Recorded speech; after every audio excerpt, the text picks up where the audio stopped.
Hey everyone, welcome back to my channel. I hope you are well. If you are new to my channel, welcome. I'm so happy to have you here.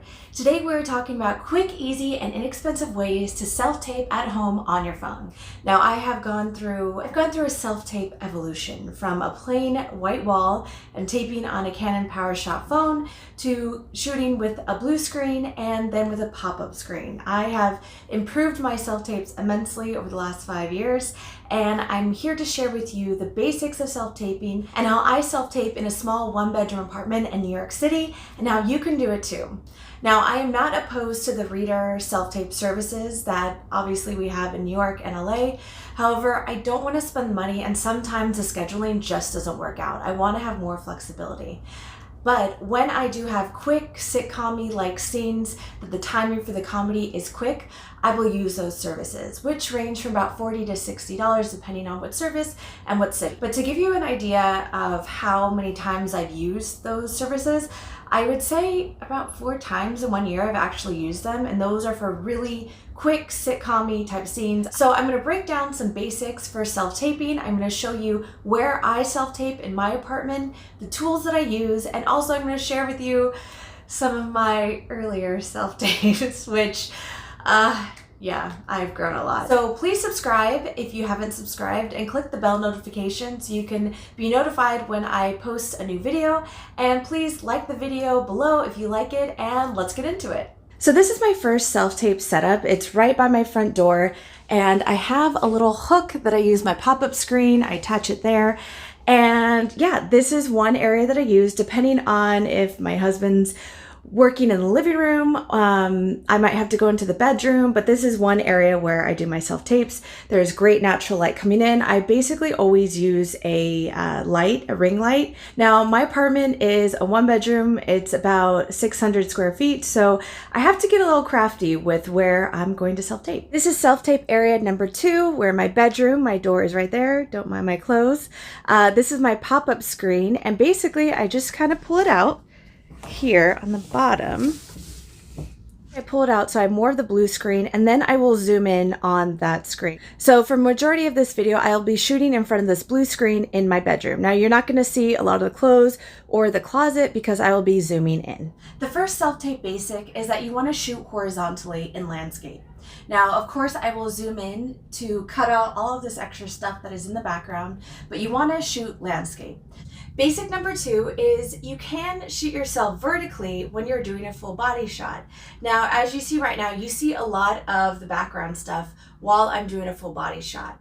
Now, your slate and your scene, you want to shoot horizontally. However, for a full body shot, you can shoot vertically, and I will show you how to do that right now. This is how I do it. So I have it in selfie. I'm going to just make sure that the camera zooms in on my hands, my body. Hi. I'm gonna turn and smile and turn, and you see all of my body and my feet.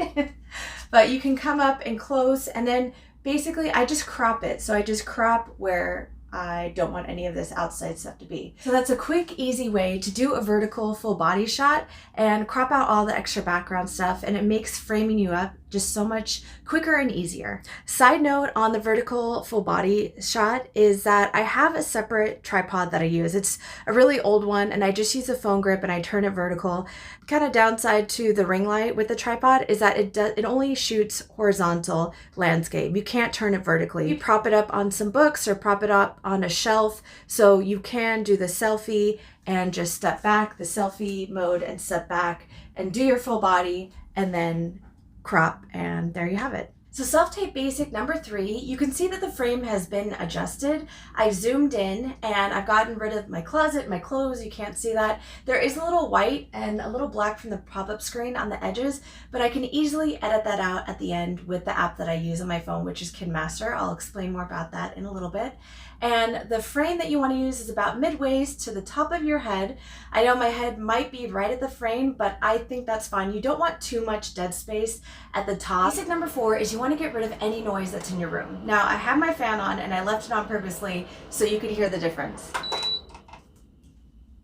So turn off my fan, turn off your AC, Close the windows if you have to. There's an apartment building right next to our apartment building and people are loud a lot. So I close the windows, but sometimes you just can't help the noise. It's New York City. I mean, it's New York. What can I say? It's a busy place. And sometimes when I shoot in my self-tape area number 1, I'm right by the door and sometimes you can hear the elevator. So I will try to cut my video if there's too much background noise, if there's too many people talking in the lobby, elevator area. I'm like into my scene, like 3 or 4 pages deep into my scene. I'll just continue on. If you're feeling the emotions in the scene, I think people are gonna recognize that over the noise. However, if I've only done 1 page in my scene, I will usually stop and restart it so you don't hear the noise. So base it on your judgment. Now you can use a mic from your phone, but to get really crisp and clear, just better sound, I use a little plug-in mic that just goes into my phone. I used to actually attach it to lavalier. I used to attach it to my clothes, but I have stopped doing that and I just attach it to my tripod so it picks up the sound and I just use a plug-in mic and it works great for me. Basic number 5 is you want to use natural light when possible. If you don't have a space in your house where you can get natural light, like sitting in front of a window or to the side of the window, in the start of the video, I was sitting in front of a big window, but I do have the ring light in front of me as well. I tried the softbox lights. I had 1 to each side. I just couldn't get the lighting right. I always looked slightly yellow and I could never get it right. So the ring light has been a saving grace for me because I can just set up the ring light. It has a tripod in the middle and it's just easy and I'm good to go. Basic number 6 is shooting in front of a solid background. So I have a blue pop-up screen. On the back is a bright green color, kind of used for, green screen. But before, when I started, I used to live in a 320 square foot studio apartment and I was using a plain white closet door as my background.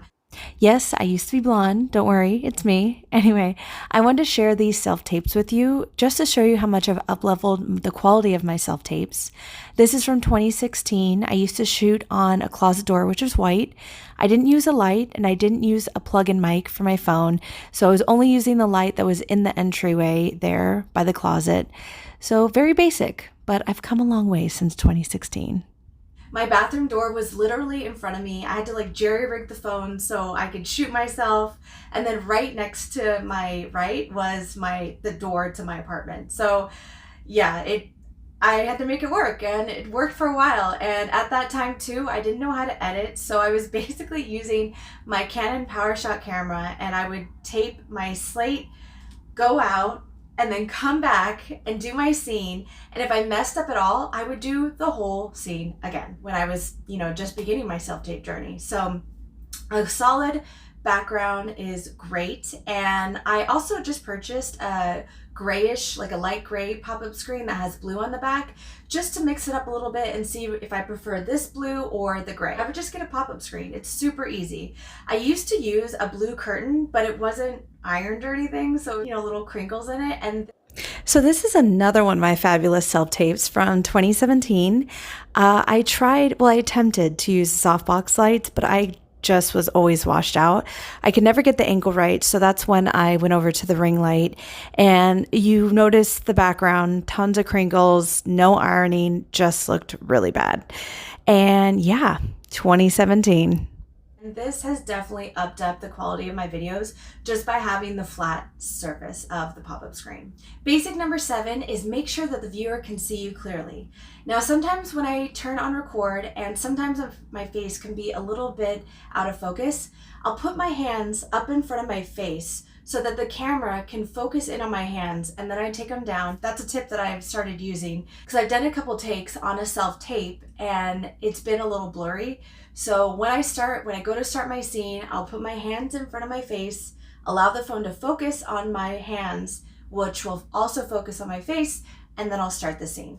And I'm focusing. And basic number 8 is follow the casting director's instructions to a T. Now, I will usually read the instructions about 3 or 4 times just to make sure that I get all the information. Being an actor, following instructions is super important. Sometimes I'll print the breakdown, if I get a self-tape and EcoCast from Actors Access, I'll print the breakdown information and I will go through and actually mark off all the directions, what I need in my slate, if I've gotten 2 takes, any and everything that's in there, I'll just mark it off to know that it's done, I've checked it, and then, I don't have to worry about it being done or not including it in my self-tape.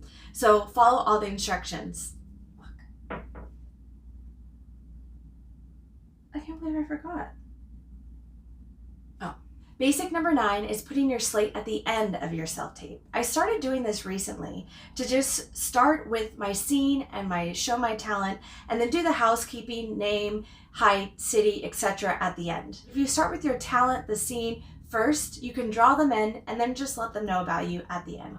A caveat to that, if the instructions from the casting director say slate at the top, slate at the top. If the casting director's directions say slate at the back, slate at the back of the tape. But my preference is to slate at the end so I can start and lead with the scene and my talent. Basic 10 is downloading an editing program so you can self-tape on your phone. Now, I use KineMaster. It's about $4.99 per month. I use a Samsung S10. I just actually upgraded my phone. I had a Samsung S7 for about 3 or 4 years. Yeah, it's a long time. I found KineMaster, and it's super easy to just open the app, upload your footage. I usually use a USB to upload it to my computer, or I can upload it to my Google Drive and just download it to my computer from there. I'm finding that the USB download is much easier and I don't have to wait. It just takes less time. You can basically do any and everything on your phone. Super easy, super simple, super inexpensive. So I'm gonna link below all the equipment that I use to help you figure out how you wanna do your self-tape setup. So now you've seen how I set up my videos in setup number 1 by my door and setup number 2 in my bedroom, how I go through the self-taping process, my basics, and editing. If you do wanna see the video on how I edit my videos in KineMaster, just comment below and I'll be sure to get working on that video. Also, if you want to learn more about the different reader apps that are available, I'm happy to do a video on reviewing and researching these apps. Just comment below so I can get started on that video as well. So if you like this video, please like it below and subscribe. And yeah, I hope you enjoyed this video.